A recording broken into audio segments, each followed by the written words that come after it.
Hey guys, and welcome back to update number 3 of demonstration sidings exhibition layout that we are trying to make in 2 months.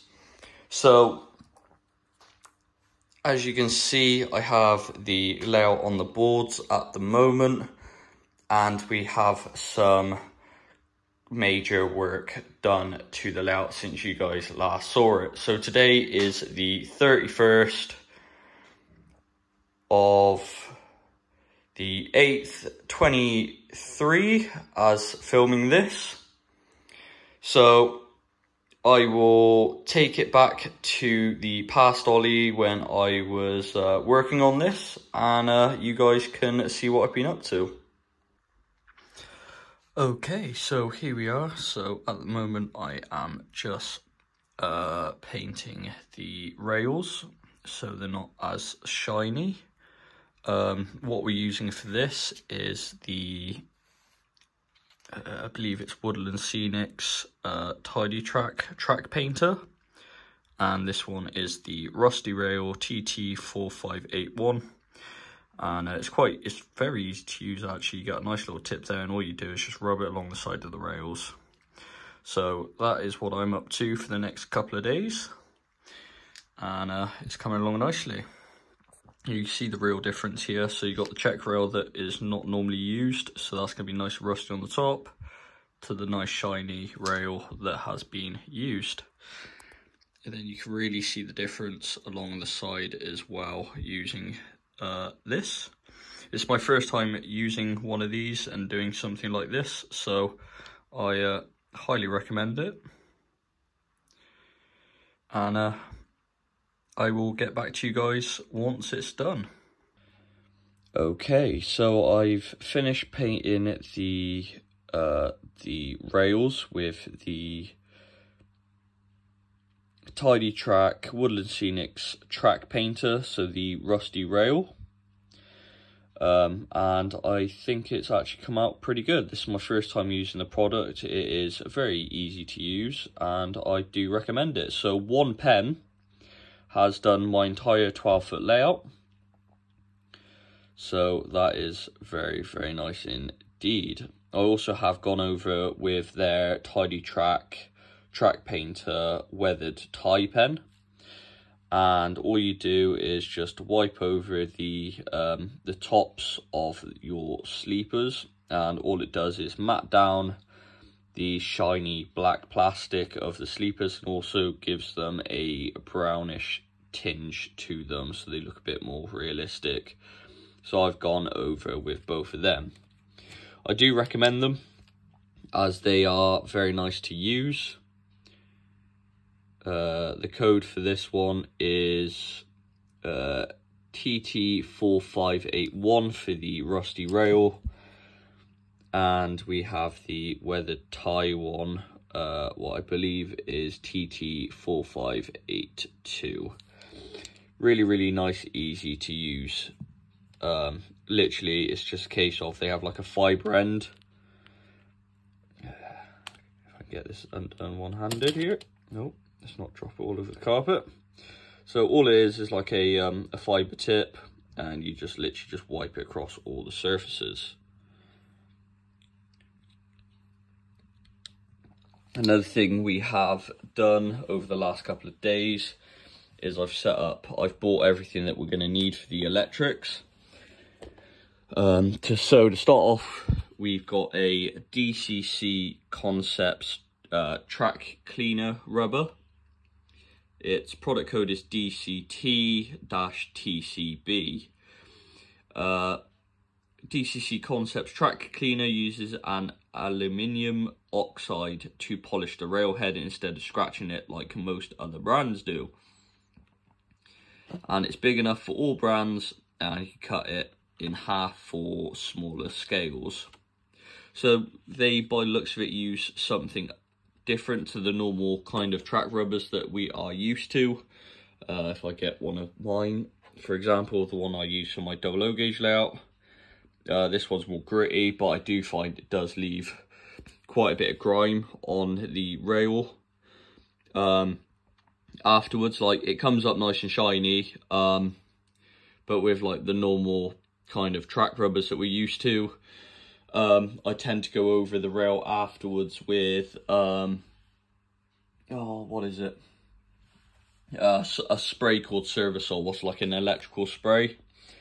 And I just spray it on some cotton buds and I clean the track like that, and it does still come up quite black once I've cleaned it with the Servisol. So the Servisol kind of cleans the track where that kind of rubs it, gets the grime off, and then I use the Servisol to kind of wipe over the track to get all the excess dirt that's rubbed off. Where this, I've tried it, as you can see by the dirty marks on the rubber. It does leave the track actually quite clean, so that is nice to see. So I'm just going to move that out the way for a second. Okay, so all the bits we've got to do the electric. So we have some SL11s insulating joiners for the sidings, because we're going to isolate them as we're using unifrog points. What means even if I have the point set against a locomotive, the locomotive can still move as all the track is powered. Then we also have some track pins to pin the track down. I don't know if I'm going to need another bag or not. We got some normal rail joiners. I think they're like SL10s, I think, something like that. We have some switches here. So these will be these are on switches, but you can obviously use them as on-off switches. And as you can hear there, that's whatever steam train is running at the Dean Forest Railway there. So we got some on switches, and these are for the sidings. So we have 4, and they're just for obviously isolating the siding. So it's just a case of on, off if I've got a loco stored in a siding somewhere. Then we come over here and we have some of the powered rail joiners. We got a CDU to help the point motors out a little bit. We do have green wire, red wire and black wire. We got some PL10E point motors for the points. So that's going to be nice and fun. We've got some mounting plates as well for the point motors. Then we also have some of the push-on terminals for the wiring. We got some wiring looms with some of the terminals already attached to. Then I know we did have some more. So these are the actual switches for our point motors. So they're like spring back center ones. So if I do that, it springs to center. So we have 3 of them for our points. I've also ordered some scenery stuff to get paid ready as well. So we've got that done as well. Okay, so this is where we are at the moment. So the first thing we did was we have finished the baseboards. They are now done. We just need to paint them. That is it. That is all that needs to happen with these baseboards now. The way they're attached together is via a bolt underneath, and that just secures the boards together. We've also added, we've started some wiring. We've pinned the track, so all the track is now pinned. We've also drilled the holes ready for the point motors to go on. We have also started dropping wires down for the power to the boards. So we got a power track up there. There's another power section here. We've just drilled little holes and dropped in wires. I haven't soldered these. These are the Pico powered sleepers you can actually buy pre-soldered, and all you do is just slip the sleeper on, and you now have power to your track. So they come in packs with red and black wire, so you got positive and negative. So we've got them dropped around. So we have 3 power stations. We have one up there. That is number 2. And number 3 is there. And then on the sidings, we then have our insulation fish plates. And there's one on each siding on what we're calling the negative rail, what is the rail next to the back of the layout. And then also on the sidings, we then have a negative power sleeper at the start of each siding, ready so we can unisolate the sidings when we need to via a switch that we still need to wire up. Obviously all the track is now painted. I've also painted all of the sleepers and they do look a lot nicer. I'm tempted to just go over the track pins I've done just so they don't stand out as much. Just kind of go over that, but that's if I've got time. But yes, this is kind of where we are at the moment. So the wires are ready to be essentially just wired up. We still need to add point motors, paint the boards black. I need to buy some adjustable legs and some black fabric just to kind of curtain the front so it looks tidy for the exhibition. We've got to add the point motors, finish all the wiring, make a control panel for all the switches, ballast the track, get the scenery down. We've got some buildings to build.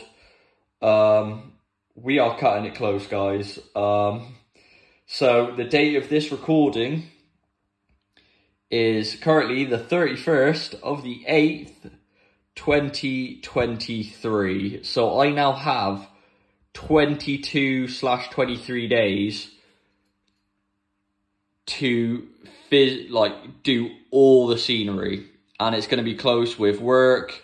And I've also applied for a job as a mainline driver, so hopefully, fingers crossed, I will get the chance to get interviewed and go through the process, and hopefully get a new job that I'm going to thoroughly enjoy. So yeah, wish me luck with getting this ready in 23 days. So I hope you guys have enjoyed this video. If you have, please smash the like button, as it really helps me out with knowing kind of what you guys enjoy seeing on the channel. If you're enjoying the updates, if you prefer reviews, if you prefer 00 to O, that sort of thing. So hit the like button so I know kind of what sort of videos you guys prefer seeing. If you haven't already, please smash the subscribe button as well. It is free, and if you hit the notification bell, you will get alerted to when I upload or any other things to do with my channel. You will get notified so you don't miss a video. And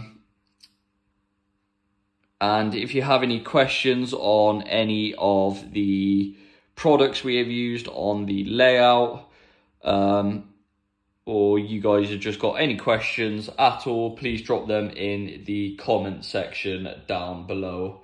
So thank you so much for watching, and this is update number 3.